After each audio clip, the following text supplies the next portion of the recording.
E aí, meu povo, como é que vocês estão? Sejam bem-vindos a mais um vídeo do canal Ignorância Financeira. E no vídeo de hoje nós vamos falar sobre inflação. Então, eu vou contar para vocês o que é a inflação, só que só essa informação ela não muda nada na vida de vocês. Por isso, eu também vou falar como ela impacta na sua vida e o que você pode fazer para poder driblar a inflação e evitar que ela impacte você. Vamos para o vídeo.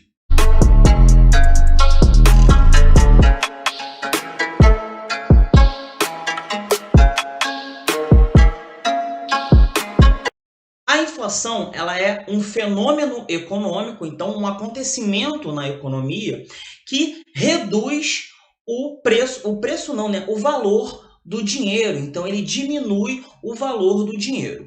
Essa diminuição do valor do dinheiro é refletida no aumento do preço das coisas. Então, quando você chega lá, vai no supermercado fazer compras e tudo mais, e aí leva as compras para sua casa. Passado um período, você vai lá de novo comprar e percebe que o preço das coisas está muito maior, ou então que o preço de determinado produto está muito maior. A variação do seu aluguel, por exemplo, então teve um aumento no seu aluguel, ou algum tipo de serviço que você contratava e agora você foi contratar esse serviço de novo. E agora ele está bem mais caro. Então é assim que se reflete a inflação na nossa vida. Então, não é o dinheiro em si que perde valor na prática, né? É o aumento das coisas ali, do preço das coisas. Porque imagina só, imagina se eu tivesse que pegar uma nota de R$ 10 e convencer todo mundo que agora aquela nota de R$ 10 não vale mais de R$ 10. Ela vale R$ 9,50 porque teve a inflação e o dinheiro perdeu o valor.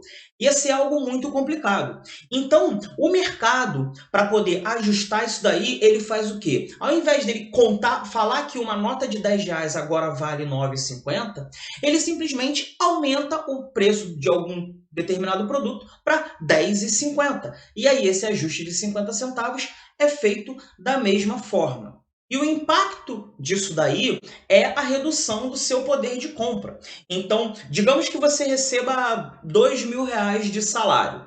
Com a inflação, cada vez mais os seus R$ 2.000 vão comprar menos coisa.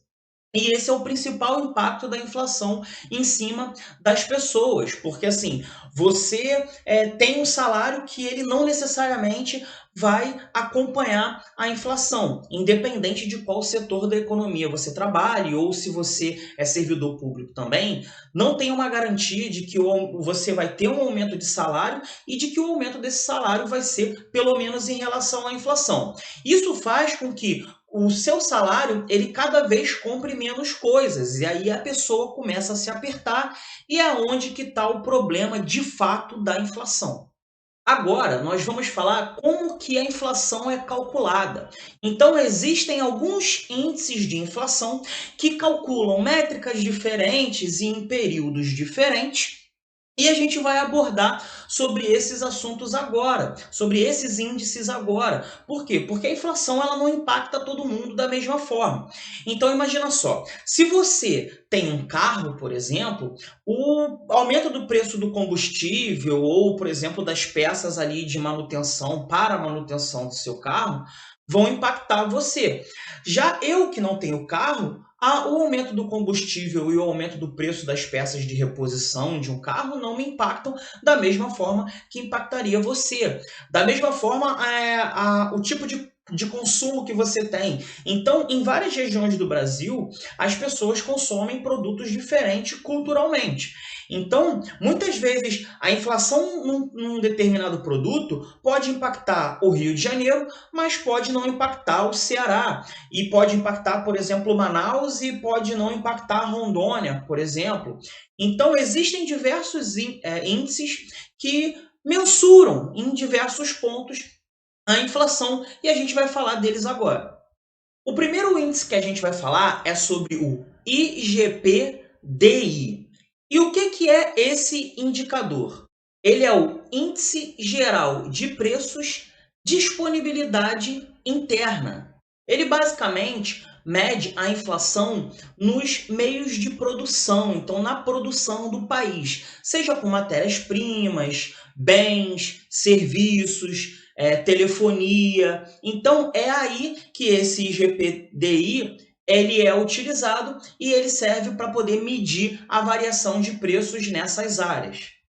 Outro índice de inflação é o IGPM, que é o Índice Geral de Preços Mercado. Esse índice mede a inflação no mercado de atacado, varejo e também construção civil. Então, ele é similar ao índice anterior, só que ele é mais conhecido por ser a inflação do aluguel. Então, quando o preço dos aluguéis aumenta, ele basicamente é mapeado por esse índice, pelo IGPM. Além disso, o IGPM ele também mensura a inflação dos serviços públicos, né? Então, por exemplo, serviço de iluminação pública, fornecimento de água e diversos outros tipos de serviços públicos que um país possa ter. Além disso, o IGPM ele também mensura a inflação dos serviços públicos, né? Então, por exemplo, serviço de iluminação pública, fornecimento de água e diversos outros tipos de serviços públicos que um país possa ter. O terceiro índice de inflação é o índice que é um dos mais conhecidos, que é o IPCA, que é o Índice Nacional de Preços ao Consumidor Amplo. Esse índice ele mede a variação do custo de vida de famílias que ganham de 1 a 40 salários mínimos. E é por isso que ele é amplo. Então ele pega ali a imensa maioria das famílias brasileiras na sua averiguação, na sua mensuração. O quarto índice de inflação que a gente vai falar aqui é sobre o INPC, que é o Índice Nacional de Preço ao Consumidor. Ele é o índice que a gente chama de o índice de inflação dos mais pobres, porque ele mede a inflação que ocorreu nas famílias que ganham de 1 a 5 salários mínimos. O quinto e último índice que a gente vai abordar aqui é o IPCS, que é o Índice de Preço ao Consumidor Semanal. Esse índice ele é popularmente conhecido como a inflação da dona de casa, porque ele incide principalmente em cima dos produtos, né, do alimento trazido para casa e, por exemplo, os produtos de limpeza e alguns outros tipos de serviços domésticos. Ele é dito semanal porque ele é o tipo de índice que ele é medido a cada 10 dias. Então, como eu falei, é sobre produto de limpeza, sobre alimentação, sobre higiene. Então, é por isso que ele tem esse apelido de inflação da dona de casa. Agora, a gente vai falar como que a gente faz para poder driblar essa inflação, driblar esses impactos que a inflação gera na gente. Mas antes disso, eu quero que você curta esse vídeo, porque a sua curtida é muito importante para mim, para poder divulgar mais esse canal dentro do YouTube, para que ele possa entender que esse vídeo, principalmente, é importante para as pessoas e divulgar. E eu quero que você comente aqui se você conhecia ou não conhecia todos esses índices de inflação que eu falei. Se você conhecia, você bota lá, hashtag eu conhecia. Se você não conhecia, hashtag eu não conhecia. E assim eu vou ter mais ou menos uma noção básica de quantas pessoas já tinham ou não tinham esse conhecimento. E também, por favor, compartilhe esse vídeo com algum amigo, parente, conhecido seu, que você acredita que ele vai gostar desse vídeo, que a informação desse vídeo é importante para ele também. Então, vamos lá. A única forma que você tem, que qualquer pessoa tem, e que seja eficiente para poder driblar a inflação é investindo o seu dinheiro. Então não tem muita coisa para fazer, você não tem como fugir da inflação. A inflação ela é tipo um imposto que é cobrado, só que você não sabe que ele é cobrado. Ele vai só comendo o seu dinheiro ao longo do tempo. Então, a única coisa que você pode fazer é investir o seu dinheiro de forma que ele possa acompanhar a inflação ou superar a inflação. E como é que a gente faz isso? Nós fazemos isso através de dois produtos de investimento. O primeiro desses produtos de investimento é o Tesouro IPCA+. Então, esse tesouro, ele é dentro do Tesouro Direto, e para quem não sabe o que é o Tesouro Direto, o que é um tesouro, ele é um título de renda fixa. Então, o Tesouro Nacional, ele vende esse título de renda fixa para os interessados. Quando esses interessados eles compram esse título, ele está fazendo nada mais nada menos do que emprestar dinheiro para o governo. E aí, em troca desse dinheiro emprestado, o governo paga uma taxa de juros. Existem três tipos de tesouro, que é o Tesouro Selic, o Tesouro Pré-fixado e o Tesouro IPCA. Mas o único que auxilia nessa correção da inflação é justamente o Tesouro IPCA, e a gente já falou sobre IPCA nesse vídeo. Então, quando você investe no Tesouro IPCA, o governo está te pagando a variação desse índice, lembrando que são vários índices de inflação, mas ele se baseia no IPCA, mais uma taxa pré-fixada, então uma taxa que na hora que você vai comprar o seu título, você já sabe o quanto você vai receber acima desse índice, acima da inflação. Então, por exemplo, digamos que o IPCA esteja em 3% ao ano e a taxa que o governo vai te pagar acima da inflação vai ser de mais 3% também ao ano. Então, seria IPCA mais 3%. Se o IPCA é 3% e o governo ainda está te pagando uns juros de 3% em cima, então os seus juros total naquele ano que a inflação foi 3%, seria de 6%. 3 da inflação, 3 de taxa pré-fixada. Mas fique bem atento, porque o Tesouro IPCA ele tem prazos. Então, quando você vai investir no Tesouro IPCA, você vai ver que tem IPCA mais 2026, IPCA mais 2035, IPCA mais 2045, 2055 e por aí vai. Então, esse prazo, essa data, esse ano que ele bota aí lá na frente, é quando ele vai pagar o prometido, e exatamente o prometido, que é toda a inflação do período. Então, por exemplo, eu gravo esse vídeo em 2021. O IPCA mais próximo que tem é o IPCA 2026. Então, o dinheiro que eu for investindo, o governo dá a garantia de que ele vai ajustar pela inflação desse ano até 2026 e me dá mais uma taxa pré-fixada ao longo desses anos. Então, eu preciso tirar esse dinheiro só e somente só naquele prazo determinado, para que aí sim eu tenha a certeza de pegar o dinheiro contratado. Por isso, se você for investir em Tesouro IPCA, você tem que ter certeza de que você só vai precisar do seu dinheiro naquele prazo estabelecido pelo Tesouro, naquele ano ou próximo daquele ano que está estabelecido lá quando você vai comprar o seu tesouro, ok? A segunda forma eficiente de você pegar e driblar a inflação é você investir em ativos reais. E o que são ativos reais? É você investir em empresas e imóveis, basicamente. Por quê? Por que investir nisso é importante e por onde eu invisto nisso? Primeiro, você investe nisso pela Bolsa de Valores. Então, quando você compra as ações de uma empresa ou quando você compra cotas de um fundo imobiliário, você está investindo em ativos reais.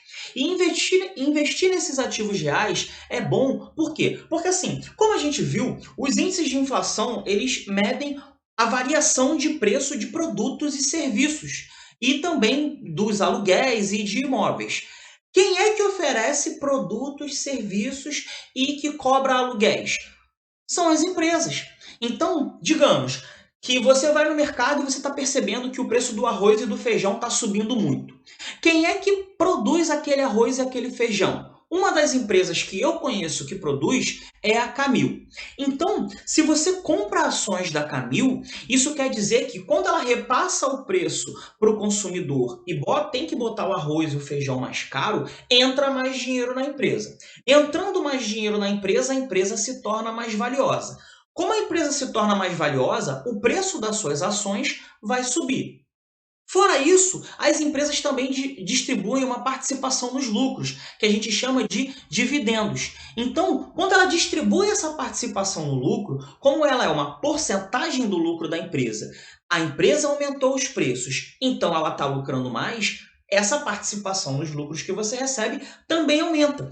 Então, por isso que essa é uma forma muito eficiente de você se proteger. Assim, não totalmente, né?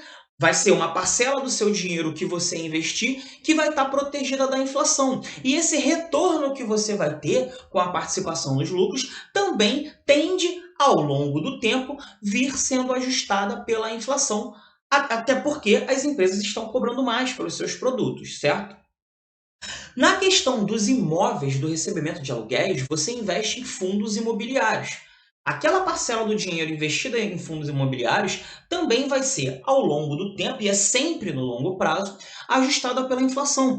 Por quê? Porque o preço dos imóveis tem que ser ajustado pela inflação também. O preço dos aluguéis, e aí vem a questão dos dividendos, que eu acabei de falar para vocês, também é ajustado por essa inflação. Lembra do IGPM, que é basicamente a inflação dos imóveis, a inflação dos aluguéis? Então, os imóveis eles são ajustados também por esse índice e os aluguéis também por esse índice. Então você vai estar recebendo mais aluguel dos seus fundos imobiliários e as cotas vão tender a se valorizar ao longo do tempo, porque o preço de uma cota basicamente representa o preço dos imóveis. Beleza, galera? E se você quer saber mais sobre como faz para poder investir no Tesouro Direto, investir em ações, fundos imobiliários, Bitcoin e por aí vai, é só você se inscrever nesse canal aqui, aperta o sininho para ser notificado, porque toda semana eu lanço vídeos aqui com finanças, investimentos e assuntos gerais sobre economia para você ficar cada vez mais informado. Beleza, galera? Então por hoje é só. Espero que vocês tenham gostado do vídeo. Lembrando, curte esse vídeo, compartilha com algum amigo e comenta aqui se você sabia ou não sabia de toda essa informação que eu passei aqui para vocês. É isso aí, galera. Um abraço e fui! Valeu!